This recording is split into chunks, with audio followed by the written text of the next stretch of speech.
There's a lot of things that a Battle Cats player can worry about, like which cat should they invest on, how to beat certain advent stages, how to farm efficiently, and how to decide which units to sell NP, or some really troublesome worries like is it possible for me to play Pogo Cats in 3 different accounts all together while I farm Battle Cats at the same time. And if you wanna know how to do that, I got the thing for you. LD Player is a free Android emulator that's lightweight with pretty slick features on top of running games really well in general. You got features like mapping your keyboard to the screen, or recording macro, and even set the speed of your macro. You can brag to your friends about how good you are at Cookie Clicker. Look at that speed. You can run multiple different accounts at once too if you'd like, and you can even synchronize them at once. So you can suffer 4 times in a row in Funny Cat Game all at once. And it's not even close to making the emulator lag. If you want to support me and get a good emulator on top of it, download LD Player from the link in the description below.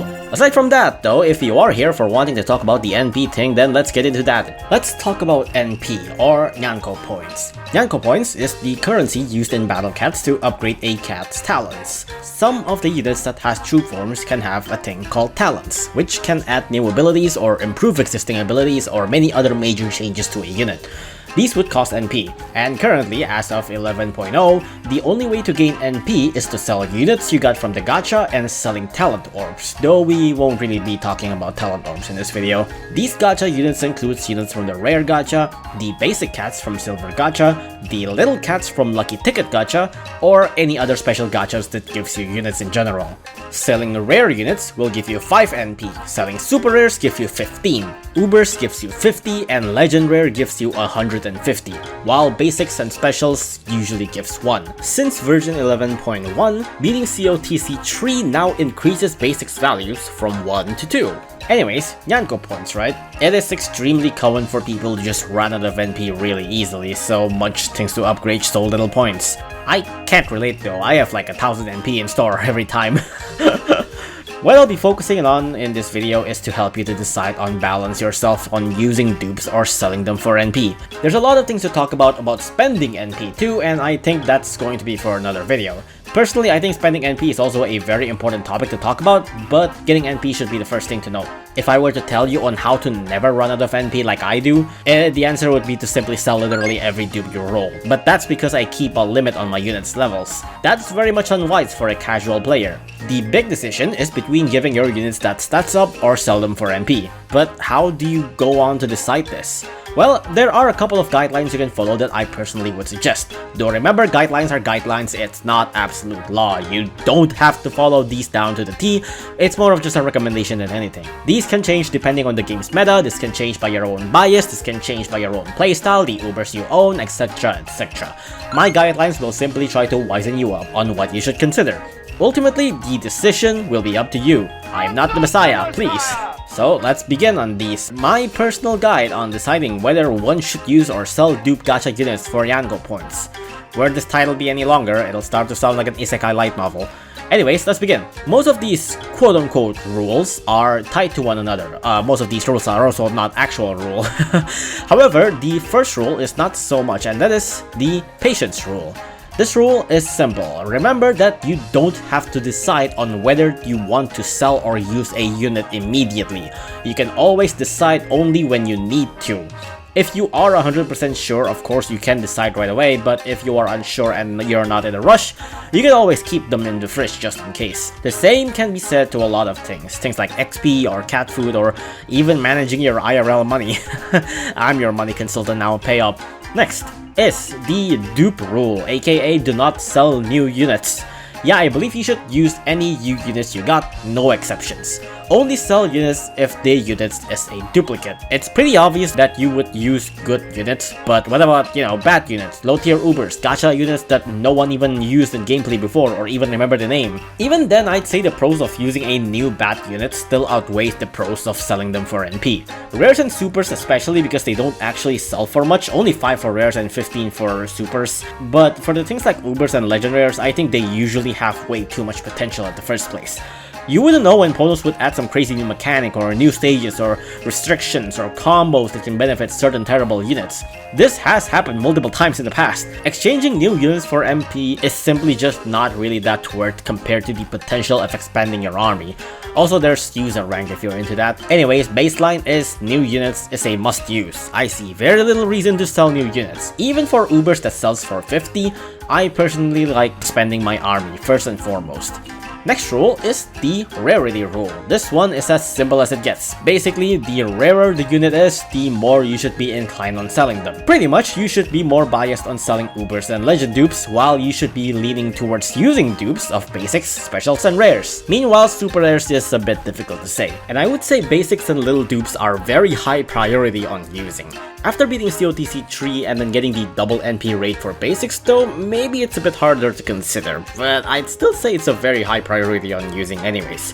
And then there's Ubers. Comparing the tiny stat boost you get from your Uber or getting 50 NP, I think the NP is way more valuable. Even if that +1 is going into a crazy stat-based unit like Balrog, I personally would still sell that for 50 NP.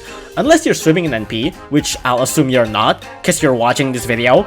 I mean, if you sell that Balrog for NP, you can still ultimately use that NP back to upgrade your Balrog instead, which is still pretty impactful compared to the +1. Anyways, next one is the level rule. This one might be the most complex rule of all, but this ties in with the rest of the rules, so sit tight. First, let's talk about how stats scales with levels in Battle Cats. All units in the game more or less follow the same amount of change of stats. For example, every unit at level 21 will always have 9 times the stats of that unit at level 1, no matter the rarity. There are some exceptions, but those are for non-gacha units, which wouldn't matter for NP decision anyways. Look at this table. This is a table of stats of a theoretical unit that has 250 HP at level 1, given full treasure. Each level up gives this unit 50 extra HP, whether it's from 1 to 2 or 29 to 30. The thing about that is that the higher a unit level is, the more insignificant the stats gain gets. For example, from level 1 to 2 is a 20% increase in stats, but from 29 to 30 is a 3% increase, and then 49 to 50 a 1.9% increase, and so on and so on. You get where I'm going? The higher the level of the unit, the less worth it is to upgrade the unit. But wait, you might say, but using dupes has a special property compared to upgrading a unit normally. That being that it allows you to upgrade past the cat's eye cap level, right? Which, after SOL, is level 50 for most gacha units. And that would give you a much better incentive to use dupes, as it will allow you to go over the level cap. If you plan to go over the level cap at one point, then yes, perhaps you can say that the smaller stats increase could still be worth for the sake of breaking limits. But there's another thing. The stats gain a unit gets per level gets halved once the unit reaches a certain level cap. And then there's a second level cap that cuts this increase by half again, quartering the stats gain. These caps are different depending on the rarity of the units. My point is this: if you take super rares from level 59 to 60, gaining only a mere 1.5% stat boost is not bad enough, then know that level 60 to 61 only gives you a 0.7% increase in stats. Well, the choice is that or 15 NP, which is a pretty good amount of NP if you ask me.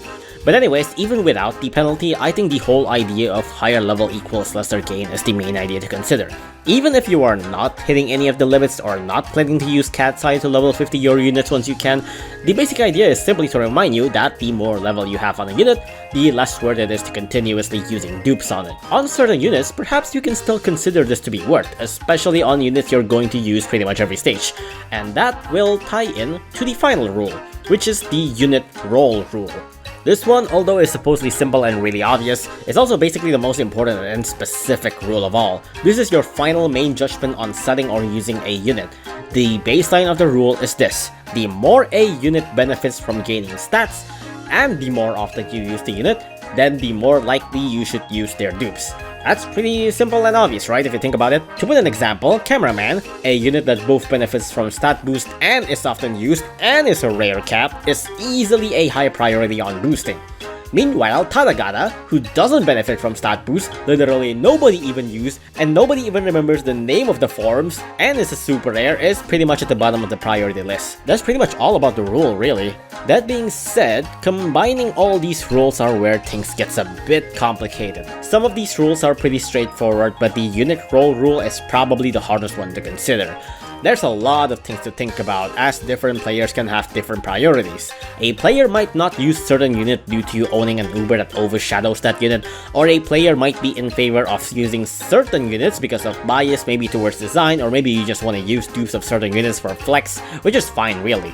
Ultimately, this is where everything falls into your own hand. It is up for you to decide on who to sell and who to use, how much will you use them, etc, etc. But if you are still unsure, I have also made 2 charts for you to get a general idea on how to decide this.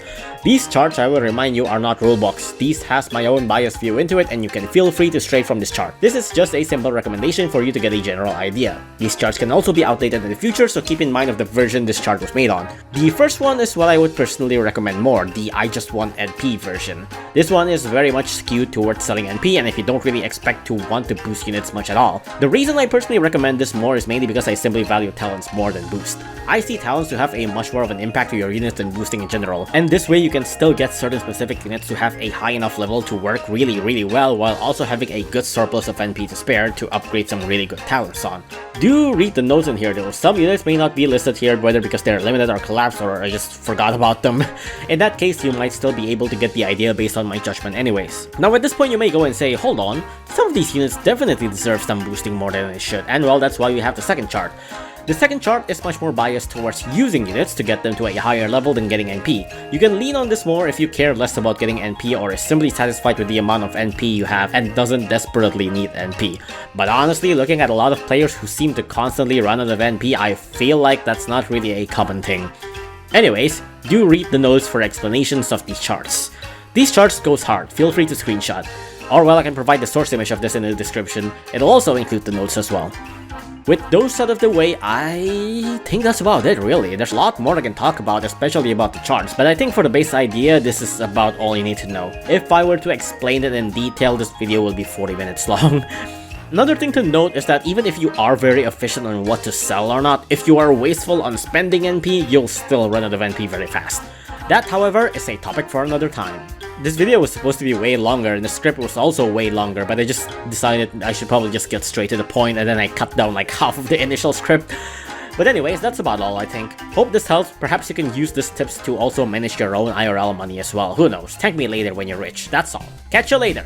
Peace.